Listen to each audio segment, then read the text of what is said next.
Então eu queria hoje traçar uma palavra com vocês, trazer uma palavra. O pessoal puder arrumar água para mim, fazendo favor. Esse texto aqui, meus irmãos, Deus me deu essa palavra. Eu estava quase amanhecendo, estava dormindo ainda, e Deus me trouxe a palavra e eu acordei com essa palavra, e eu já acordei, já fui anotar algumas coisas ali. É um texto conhecido, é uma passagem conhecida de vocês. Então abra sua Bíblia no livro de 1 Samuel.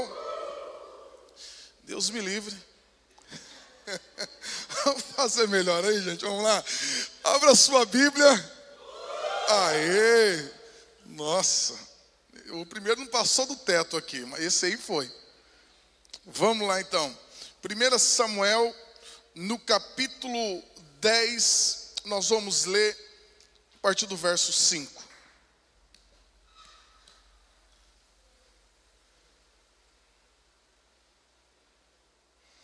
1 Samuel 10, 5, diz assim o texto: quando você chegar ao verso 5, quando você chegar a Gibeá Elohim, onde fica o destacamento dos filisteus, diga assim comigo, onde fica o destacamento, diga assim, ou guarnição dos filisteus. Então preste bem atenção. Encontrará um grupo de profetas descendo do lugar de adoração, virão tocando harpa, tamborim, flauta e lira e estarão profetizando.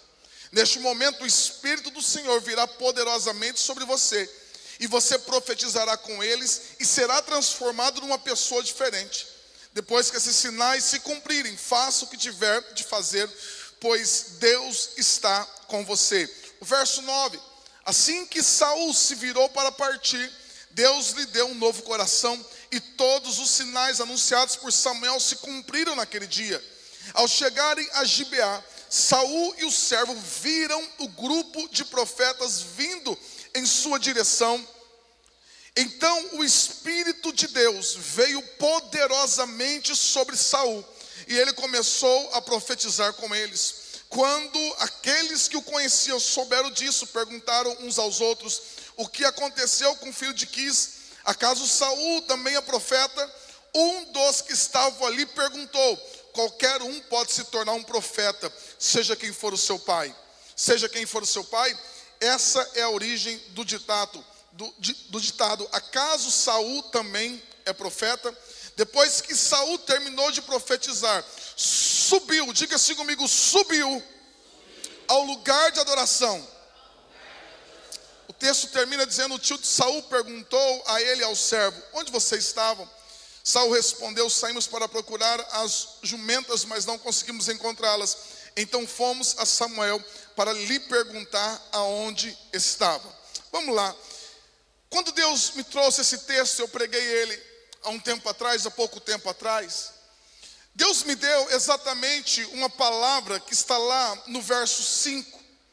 Porque nós precisamos entender que esse período é um período em que Israel estava em guerra contra os filisteus. E você vai entender, e você vai observar que nesse período, exatamente hoje, eu estava ali na minha sala, e Israel, mais de 50 pessoas foram feridas por ataques de drone. Agora há pouco. Israel é uma nação que toda a sua história foi uma história de guerra, de luta. E nesse tempo, os filisteus, que foram dos maiores inimigos do povo de Deus, nesse tempo, eles dominavam sobre Israel.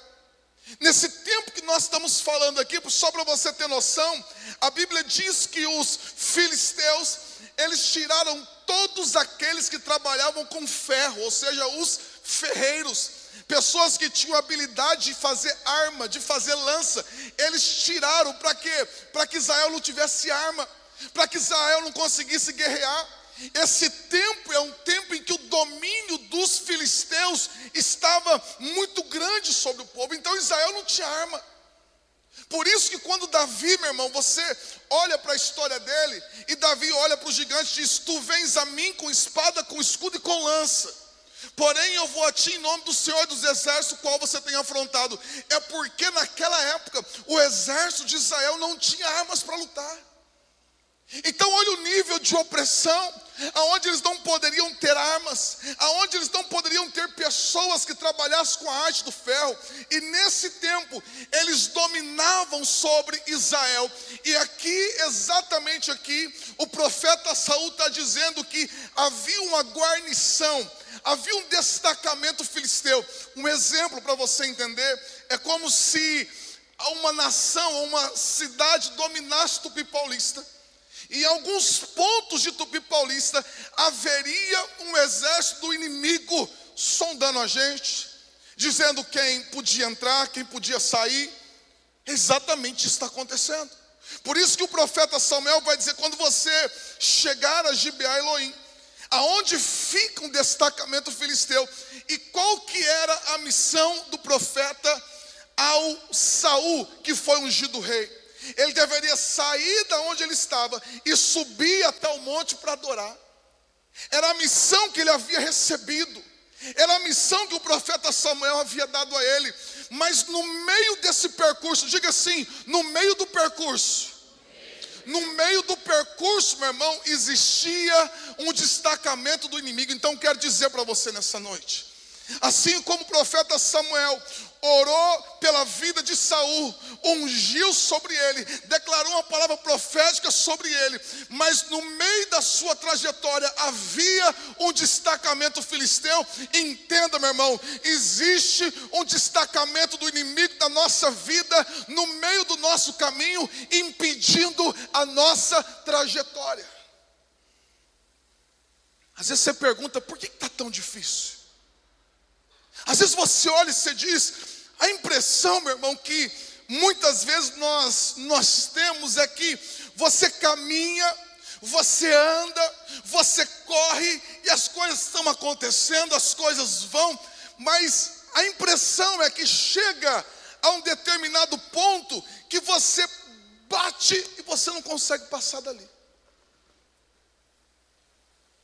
Às vezes você olha para a sua vida e você diz: olha, eu consegui romper tantas coisas, eu consegui vencer tantas coisas, mas parece que existe algo na sua vida, na sua história, que você olha e diz: eu não consigo romper, na minha família eu não consigo romper, coisas aqui dentro de você, que há anos você tem lutado, e você diz: eu não consigo romper. Pastor, o que é isso?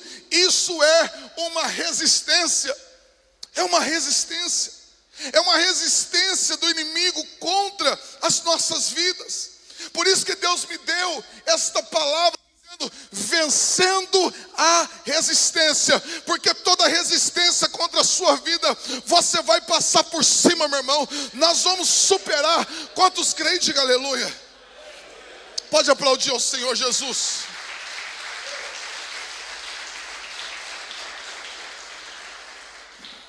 Isso não é só uma impressão. Isso não é só uma impressão. Você vai perceber que naquele momento, naquele exato momento onde você chega, às vezes você lida com um sentimento. Olha que interessante, porque esses tempos atrás eu estava em Junqueirópolis e pensando uma coisa. Porque na minha vida em especial e na nossa igreja, toda a época de setembro, meu irmão, é uma luta muito grande. Toda a época de setembro. Eu lembro há 2 anos atrás, mais ou menos, em que eu estava enfrentando uma luta muito grande. Há uns 2, 3 anos atrás, eu creio que há 3 anos atrás, eu estava enfrentando uma luta muito grande. Você sentia o embate espiritual. Eu sentia a luta. Eu lembro até hoje que eu ainda estava em Junqueirópolis, numa segunda-feira. Eu subi no meu gabinete, que era no 3º andar, na parte mais alta, e de lá eu conseguia ver toda a Dracena, assim, lá em Junqueirópolis. E quando eu cheguei, a gente estava tendo 30, e eu fui lá, eu falei: Deus, o que está acontecendo? Deus, o que está acontecendo? E eu olhava para a Dracena assim, mas era um nível de luta muito grande, um nível espiritual de batalha muito grande. E Deus então naquele tempo, eu lembro que foi um tempo de muita crise, mas naquele tempo Deus começou a trazer revelação. Deus começou a revelar coisas novas. E uma das coisas que Deus me trouxe, e não somente naquela época, mas isso há 3 anos atrás, mas eu percebi que toda a época de setembro, essa transição de setembro para outubro, na minha vida, na nossa igreja, era uma luta muito grande. Nos outros anos, nos anos anteriores, nesse ano. E aí eu falei, Deus, mas por que toda vez setembro? Primeira coisa que Deus me mostrou é que o nosso calendário, o nosso que a gente usa, é um calendário gregoriano. Mas o calendário bíblico é o calendário hebraico. E no calendário hebraico, a transição de ano, ela se dá exatamente na época de setembro. Não tem uma data exata, mas pode ser no começo de setembro, nos meados de setembro, e uma transição com o mês de outubro é nesse exato momento. Só para você ter ideia, quando Israel tem milhares de pessoas mortas, qual época que foi do ano passado? Que período que foi? 7 de outubro, nesse período. Que período que Israel está em guerra intensa agora? Agora. Por que, meu irmão, que há uma resistência? Deus me trouxe isso como revelação. Eu falei, Deus, não é possível. Porque setembro é meu aniversário, podia ser melhor. Mas todo setembro eu percebo, meu irmão, muitas vezes as lutas, as batalhas, as circunstâncias vindo. E Deus me disse exatamente isso. É uma resistência. Por quê? Porque, meu irmão, quando você está terminando um ciclo, porque o ciclo para Deus, o ano para Deus não termina em dezembro. Nós fazemos um ato profético, nós celebramos, mas para Deus o ano termina e já terminou agora. Entre 3 e 4 de outubro agora. Foi a virada. Para Deus é neste momento que está acontecendo a virada. E aí você vai perceber muitas vezes que a luta aumenta. Por que que isso acontece? Porque quando você está passando de um ciclo, pode acontecer 2 coisas. Ou você pode bater e voltar. Voltar para o mesmo caminho, para a mesma trajetória. Você pode repetir as mesmas coisas, ou você pode romper aquilo na sua vida.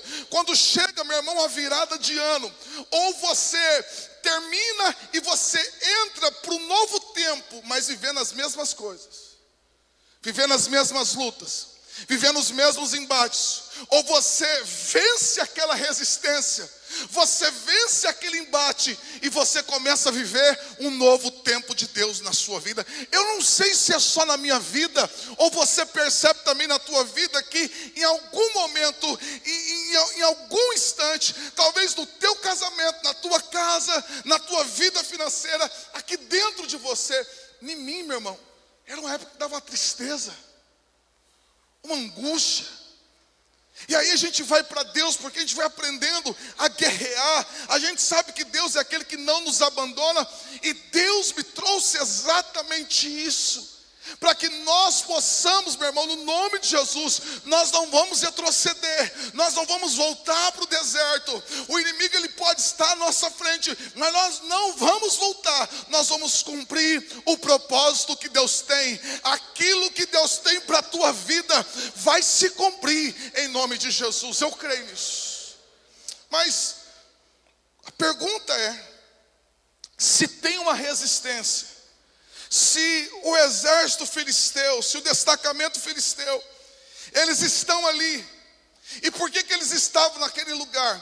Porque era eles que decidiam quem subia e quem descia. É igual, por exemplo, quando você vai para um outro país, quem já foi para o Paraguai que sabe, tem a fronteira e você tem que passar, então depende de uma autorização. Mas eu quero falar algo para você, meu irmão. O inimigo não é aquele que governa a tua vida. Não é ele que diz se você vai subir, se você vai passar ou não. Eu quero que você entenda que antes, nessa trajetória, Deus já liberou uma palavra sobre você. Já existe uma palavra sobre a tua vida. E não é o inimigo que vai dizer que você não vai passar. Porque em muitos aqui nessa noite, o inimigo tem colocado a mão no teu peito e ele tem dito, você não vai sair dessa vida. Você não vai vencer esse ciclo. Você você não vai vencer essa circunstância, essa batalha, mas no nome de Jesus, para a honra e a glória do Senhor Jesus, nós vamos sair deste lugar e nós vamos avançar para a honra e a glória dele. Diga aleluia. Eu quero, meu irmão, eu quero.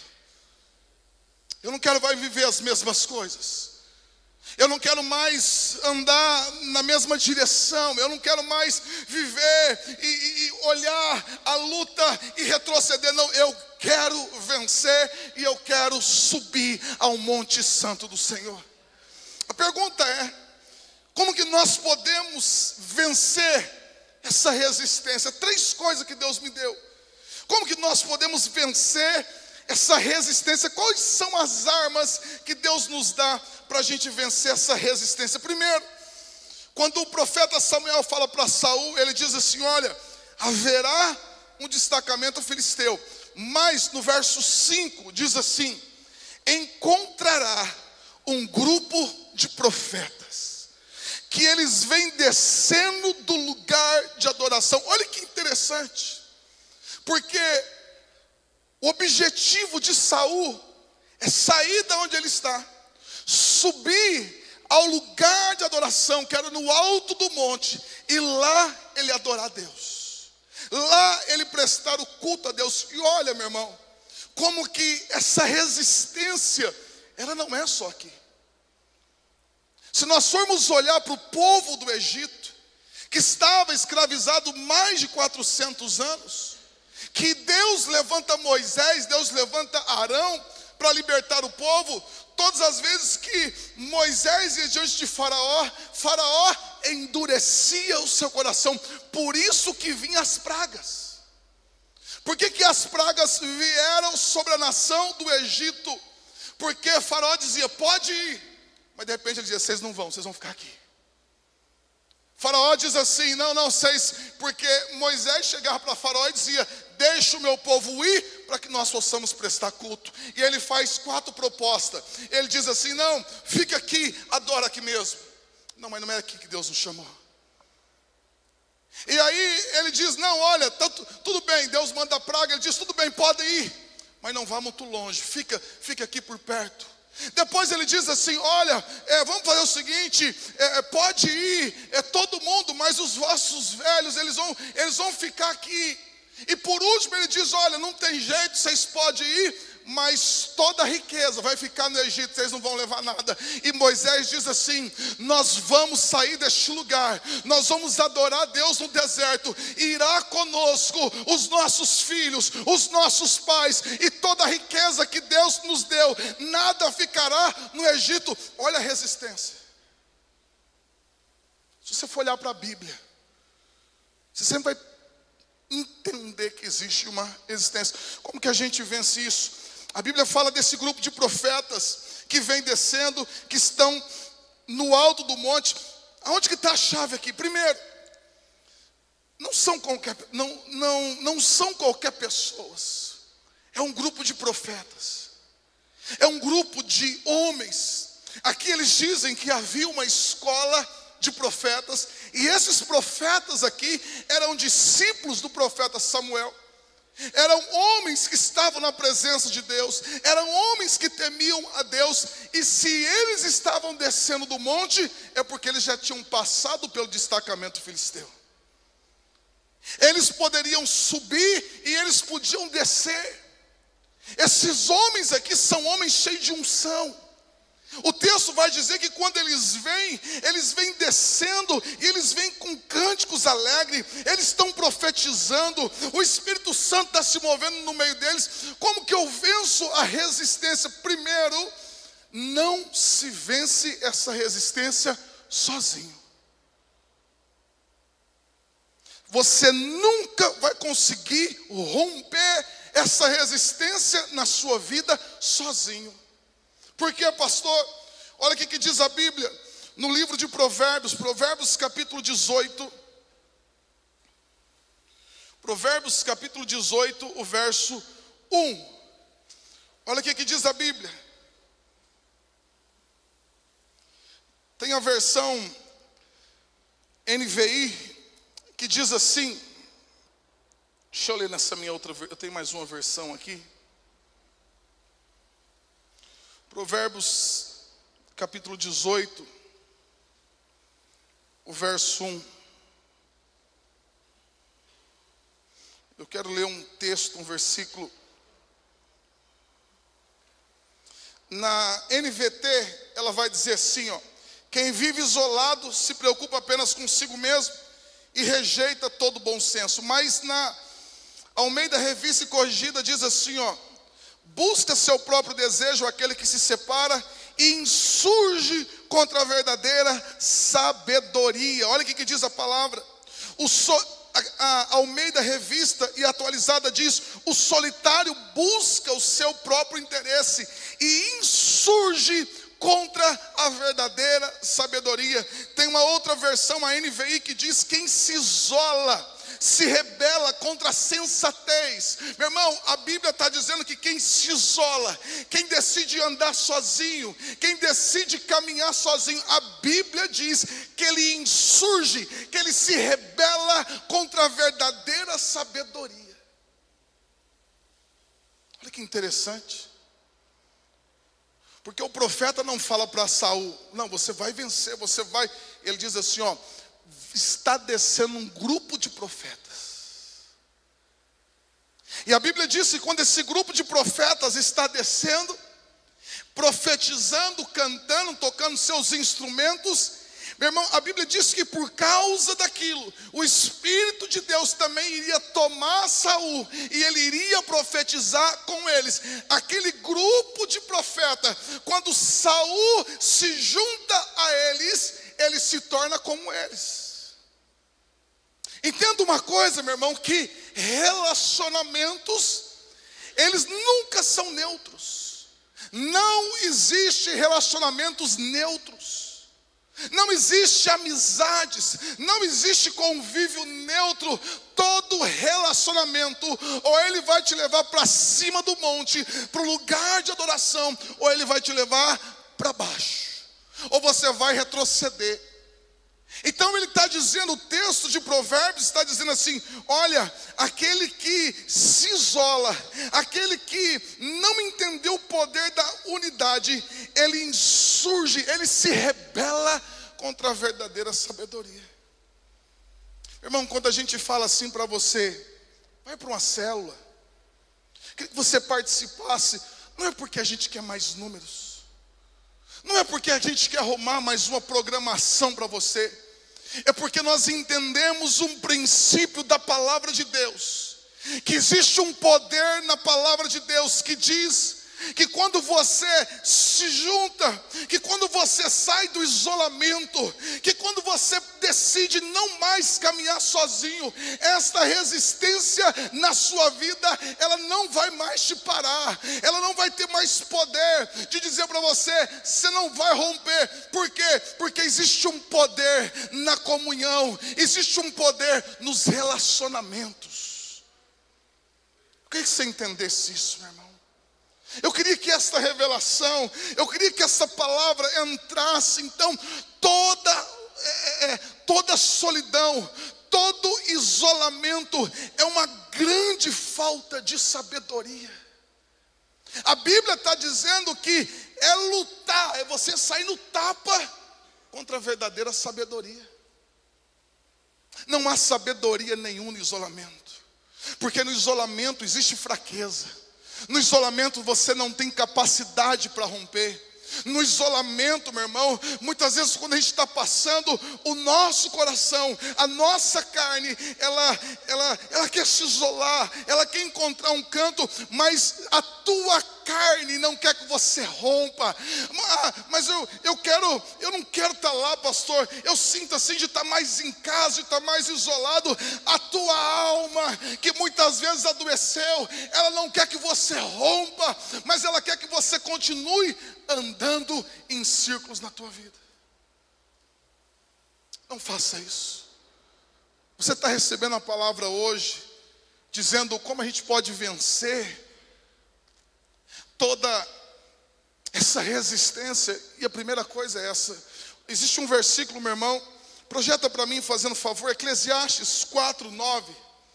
Eclesiastes 4:9. Olha aqui que diz o texto. Projeta aí para nós. Eclesiastes 4:9, que vai dizer assim: é melhor serem dois do que um. Olha o que a Bíblia está dizendo: é melhor você estar em unidade. É melhor você, e eu quero dizer aqui para você, talvez você está aqui, você fala, pastor, eu sou casado, eu não estou sozinho. Está sim, porque a Bíblia diz que é uma só carne. Um casal não é suficiente. Você precisa de outros para te ajudar. Então o texto vai dizer, é melhor serem dois do que um. Meu irmão, eu não posso lutar contra a Bíblia. Pois um ajuda o outro a alcançar o sucesso. Se um cair, o outro ajuda a levantar-se. Mas quem cai sem ter quem o ajude, está em sérios apuros. Da mesma forma, duas pessoas que se deitam juntas, aquecem uma a outra. Mas como fazer para se aquecer sozinho? Sozinha. Uma pessoa corre o risco de ser atacada e vencida. Vamos ler comigo, meu irmão, no 3. Vamos lá, 1, 2, 3. Sozinha.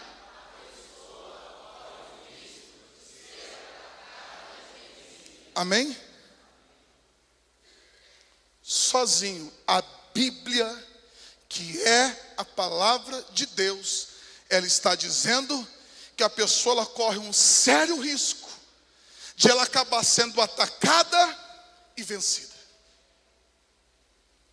Por isso que a maior estratégia de Satanás hoje é: você não precisa da igreja. Você pode assistir um culto online. Ainda eles não entenderam que a questão não é só o culto, mas é o poder que existe na unidade que me fortalece para eu vencer as batalhas, as lutas, as dificuldades da vida. Olha o que diz lá Deuteronômio 32:30. Deuteronômio 32:30 diz assim. Olha esse texto que poderoso, meus irmãos. O 30 vai dizer: como poderia uma só pessoa perseguir 1000 deles e 2 fazer 10.000 fugirem? A Bíblia está dizendo que um pode fazer 1000 fugir, mas quando se junta em 2, o certo era 2.000, não era?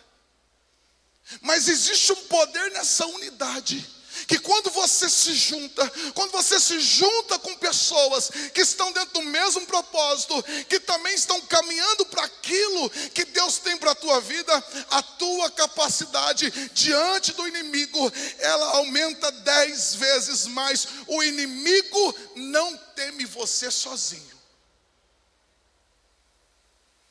O inimigo, quando olha para você e você está sozinho, ele dá risada, porque ele diz, é uma presa muito fácil. Quando ele olha para a tua vida e vê que você caminha em solidão, quando você caminha um caminho solitário, ele olha e ele diz assim, esse já está vencido. É por isso que o inimigo, meu irmão, ele levanta situações, pessoas, picuinhas, porque ele quer atingir teu coração, para que você se separe. Ele quer atingir teu coração para que você diga, não vou mais. Porque se você se isolar, como diz o texto que nós lemos aqui, se você se isolar, você será vencido. É por isso que você percebe que muitas vezes você não consegue vencer a mesma luta. A mesma dificuldade. Segundo, meu irmão, o que pode nos fazer, segunda arma, que pode nos fazer romper e vencer essa batalha, essa resistência na nossa vida. Segundo, a Bíblia está dizendo assim que no verso 6, neste momento, primeiro vem a unidade, aonde os profetas encontrarão Saul. Segundo, o verso 6 de 1 Samuel 10, neste momento o Espírito do Senhor virá poderosamente sobre você, e você profetizará com eles. Meu irmão, por que o Espírito Santo ele não vem junto? Por que o Espírito Santo ele não vem antes? Porque o Salmo 133, lá no finalzinho, vai dizer que é na comunhão que Deus manifesta o teu milagre, que é na comunhão que o óleo é derramado sobre a cabeça de Arão, que escorre pela sua barba, que desce pela sua orla, pelo seu manto. Meu irmão, na unidade existe um derramamento do Espírito. E eu quero já dar uma dica aqui para você. Deus me deu um direcionamento, meu irmão. No dia 3 desse mês, Deus me deu um direcionamento de nós. Foi exatamente nessa virada de ano, no calendário hebraico. Eu chamei os líderes da igreja, os auxiliares. Eu falei, gente, hora que der 6 horas da tarde, nós vamos estar na igreja, nós vamos estar orando das 6 às 7 da noite. Pastor, por que não é às 10? Porque é nesse horário, meu irmão. Porque não é outro dia, porque é nesse dia.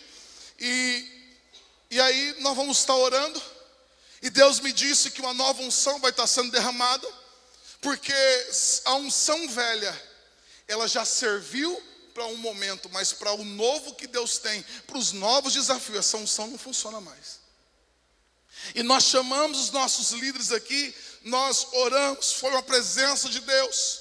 Nós ungimos cada um deles. E depois nós tivemos aqui um tempo de comunhão. E eu quero abrir para você, meu irmão. Porque quando nós estávamos orando, Deus disse assim, vocês vão pegar a última sexta do mês. Até quando vai, não sei, mas Deus me deu uma direção. Vocês vão pegar a última sexta do mês. A última sexta. Que dia, meu irmão? Última sexta do mês. E aí vocês vão orar das 6 da tarde até as 7 da noite. E terminando, nós vamos fazer uma comunhão, um tempo, sabe aquele junta panela. Por que a gente vai fazer isso? Não é porque eu não tenho comida em casa. Eu tenho, você tem. Não é porque a gente não tem janta em casa. Eu poderia sair daqui, jantar em casa ou comer em qualquer outro lugar. Mas é porque Deus disse assim, ó, quando a igreja ora, quando a igreja busca e quando a igreja está em comunhão, aquilo que prende, as cadeias que prendem são quebradas. E aquilo que estava amarrando, aquilo que estava atando será desatado. E eles vão começar a correr. Então domingo que vem eu já vou divulgar a última sexta, eu não sei que dia que vai cair aí, dia 25 de outubro. Meu irmão, você vai trazer o que você vai jantar, pelo amor de Deus também, né? Coloca a mão na consciência aí. Então eu falei, gente, eu vou levar uma lasanha, outro trouxe o arroz, outro trouxe, e fizemos aqui um tempo de um compartilhar. E você está convidado, amém? Fala para esse irmão, fala, você está convidado. No nome de Jesus. Então, se você não vem, meu irmão, não vem só para orar e também nem só para comer, amém? Vem para os dois. Então, o serviço tem que ser completo. E nesse tempo, se eu não estiver aqui, a pastora vai estar aí e o negócio vai arrepiar no nome de Jesus. É um tempo profético, amém? Quando o profeta diz, nós estamos caminhando para o final, ele diz assim, ó, olha, nesse momento o Espírito do Senhor virá poderosamente sobre você. Como que eu venço essa resistência? Eu preciso da unção do Espírito Santo de Deus. Nós precisamos ser revestidos da unção do Espírito Santo de Deus. Quando Jesus havia ressuscitado, e ele aparece pela última vez aos seus discípulos, e que os discípulos seriam enviados ao meio de lobos, o que os discípulos seriam enviados para pregar às outras pessoas, às outras nações. Jesus disse assim, ó, ficai em Jerusalém até que do alto sejais revestidos de poder. Por que os discípulos já não foram autorizados a sair pregando, anunciar o evangelho? Por que Jesus não permitiu que ele saísse antes? Porque sem a unção de Deus, sem a capacitação de Deus, nas primeiras lutas você para.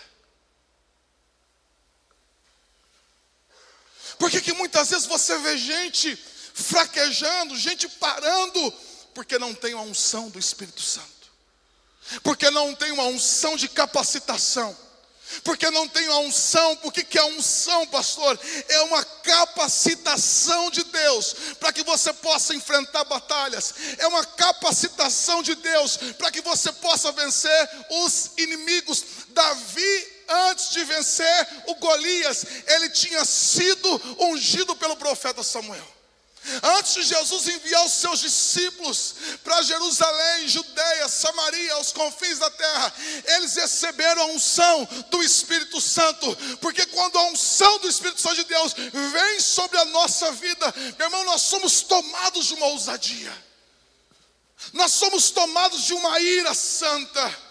O inimigo olha e diz: aqui você não vai passar. E ele diz: quem não vai passar e vai ter que correr é você, porque existe uma unção de Deus sobre a minha vida. Aquilo que Deus tem sobre a minha vida vai se cumprir.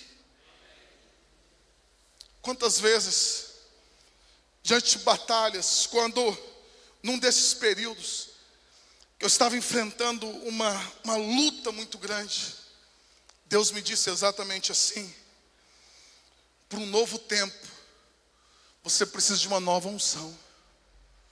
Para um novo tempo, você precisa de uma nova unção. Davi foi ungido 3 vezes na vida dele. Davi foi ungido primeira vez, ele enfrenta o gigante. Davi depois é ungido segunda vez e ele começa a governar uma tribo. Mas Davi depois é ungido pela 3ª vez. E Deus diz assim: agora você se torna pastor de todo Israel. Ou seja, para cada desafio que Davi iria assumir, antes Deus enviava alguém para ungir Davi. Meu irmão, entenda o seguinte: Jesus foi ungido para enfrentar a angústia do sofrimento, da morte, porque se essa unção não tivesse sobre Jesus, ele não iria suportar. Nós precisamos orar e falar: Deus, me ajuda, eu preciso. Meu irmão, diga assim, terceira coisa. Meu irmão, terceira arma para que nós possamos vencer essa resistência. Primeiro, é nós nos aliançarmos com esse grupo de profetas, com pessoas que estão caminhando ao lugar de adoração. Segundo, esta unção do Espírito Santo. E terceiro, lá no verso 6 diz: e você profetizará. Diga assim: e você profetizará. Irmão, o que é profetizar? A gente fala de o que é profetizar? Profetizar é declarar o que os céus estão declarando. Profetizar não é você falar qualquer coisa. Profetizar não é você falar qualquer palavra e dizer: Deus, agora que eu falei, o Senhor tem que se cumprir. Não. Profetizar é você declarar o que Deus está declarando. Por isso que ele diz assim: olha, você se juntará a eles, você será tomado por esta unção do Espírito Santo. Por que ele não profetiza antes? Por que Saul não profetiza antes? Por que Saul só profetiza depois que o Espírito Santo vem sobre ele? Porque quando o Espírito Santo vem sobre ele, ele começa a declarar, não que a terra está declarando, ele começa a declarar o que os céus estão declarando. Ele começa a verbalizar aquilo que o céu está verbalizando. É tão interessante, meus irmãos, que eu gosto muito de Davi, porque Davi é um menino de 17 anos, mas que tinha recebido já unção, que vai para o campo de batalha. E é interessante que o Golias se levanta, ameaça todo mundo, desafia o exército de Israel, ninguém tem coragem. E o texto diz assim, que eles disseram: Golias tem tantos metros de altura, a sua lança pesa tantos quilos, a sua couraça pesa tanto. E eles começam a falar. E eu fiquei pensando: quem que mediu isso? Mas por que eu estou falando isso para você? Porque o exército de Israel conhecia tudo de Golias, mas não conhecia nada de Deus. Vou repetir. O exército de Israel estava paralisado. O texto diz que eles tremiam de medo, porque eles conheciam tudo do inimigo, porque eles falavam o que o Golias estava falando, mas eles não conheciam nada de Deus. Quando Davi chega, Davi não dá trela para gigante, meu irmão. Davi não dá trela para... Olha, eu não quero saber o que ele tem. Mas Davi diz assim: mas hoje vocês vão saber quem é o Deus que está sobre Israel. Porque vocês estão com medo, porque vocês conhecem muito do problema, mas vocês conhecem pouco de Deus. O que é profetizar? É eu entrar na dimensão de Deus e eu falar assim: Deus, o que o Senhor está declarando? O que o Senhor está falando? O que os céus estão dizendo? O que o Senhor está dizendo sobre mim? Porque, meu irmão, sobre a tua vida existe uma palavra que está sendo declarada. Sobre a sua família existe uma palavra que está sendo declarada. Sobre o seu casamento existe uma palavra do céu que está sendo declarada. Mas a pergunta é: o que você tem falado? Porque muitas vezes a gente diz assim, ó, não tem jeito mesmo esse negócio. A minha vida não muda mesmo. Eu nunca vou conseguir vencer. Eu nunca vou conseguir. E quando nós somos tomados pela carnalidade, a nossa boca se torna a maior arma de Satanás. Porque a Bíblia diz que o poder da vida e da morte está no poder da língua. A tua boca, ela pode gerar vida, e a tua boca pode gerar morte. Por isso que para vencer essa resistência, você tem que orar e você tem que dizer: Deus, eu vou começar a declarar o que o Senhor está declarando. Eu vou ouvir os céus e eu vou declarar aquilo que o Senhor está declarando. Meu irmão, quando a gente está no meio de um problema, eu já vi muita gente dizer assim, ó: eu estou só falando a verdade. Eu estou só constatando o que eu estou vendo. E quem te disse que você tem que constatar o que você está vendo? Porque se você só constata o que você está vendo, você não tem fé. Porque a fé, ela é a certeza, é o firme fundamento daquilo que não se vê, mas daquilo que se espera. É você, de repente, a tua empresa está passando por um momento tão difícil. E aí vem aquelas palavras: ela vai fechar, não vai. Não. Quando o Espírito Santo de Deus nos toma, você é tomado por essa unção. Então você começa a declarar: o Senhor está mudando. O Senhor está trazendo do norte, do sul, do leste, do oeste. Deus está se movendo. Meu irmão, você não se move por aquilo que você vê. Nós nos movemos por aquilo que nós cremos. É profetizar. Por isso que Saul, quando ele é tomado pelo Espírito Santo, ele começa a profetizar. O que tem saído da sua boca? O que tem saído da sua boca? Bom, eu vou declarar algo para vocês. Eu queria que o pessoal do louvor já fosse se posicionando. Entenda o que eu vou te dizer. Quando você empresta a tua boca para Deus, quando você declara o que Deus está declarando, e quando você verbaliza, tem hora, meu irmão, que você nem acredita. Como assim, pastor?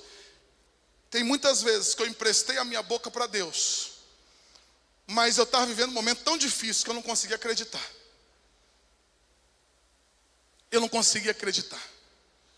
Eu me lembro, meu irmão, há uns 2 anos atrás, o apóstolo Márcio Tanino, um japonês, ele veio aqui na igreja, muita gente olhou e falou: isso não vai virar nada, né? E aquele homem foi usado como um grande profeta naquele dia, uma terça-feira, muito fria, chuvosa. O Diego lembra, né? O Diego passou uns perrengues comigo aí. E o apóstolo Márcio chegou naquela terça-feira. E ele começou a profetizar sobre pessoas.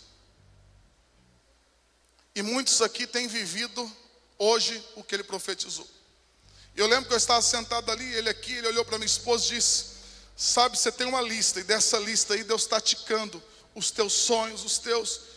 Irmão, foi tão impressionante que eu comecei a ver na vida dela os sonhos e Deus fazendo tudo que ela tinha pedido. Quase que eu falei: deixa eu colocar algumas coisinhas também nessa sua lista, que a sua lista está correndo mais rápido do que a minha. Mas eu quero dizer uma coisa: nós precisamos de profetas. Porque quem vive na dimensão da terra anda assim, ó.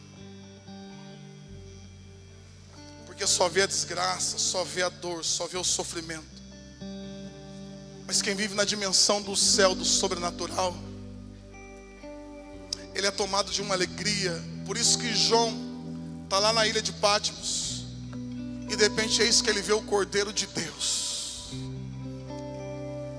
Ele está lá na ilha preso, mas o que estava preso é apenas o seu corpo, porque o seu espírito foi transladado, o seu espírito foi tomado.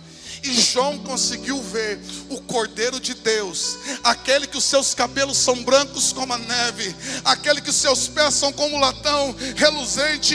Ele conseguiu ver, e ele conseguiu ver que o nosso final não é na derrota, não é no fracasso, mas ele diz aos que venceram. Ele viu o João lá na ilha, ele viu multidões e multidões, milhares e milhares adorando ao Cordeiro, aquele que venceu. Por quê? Por causa de uma unção que veio sobre ele. Aleluias. Em nome de Jesus. Eu queria que vocês colocassem em pé no seu lugar.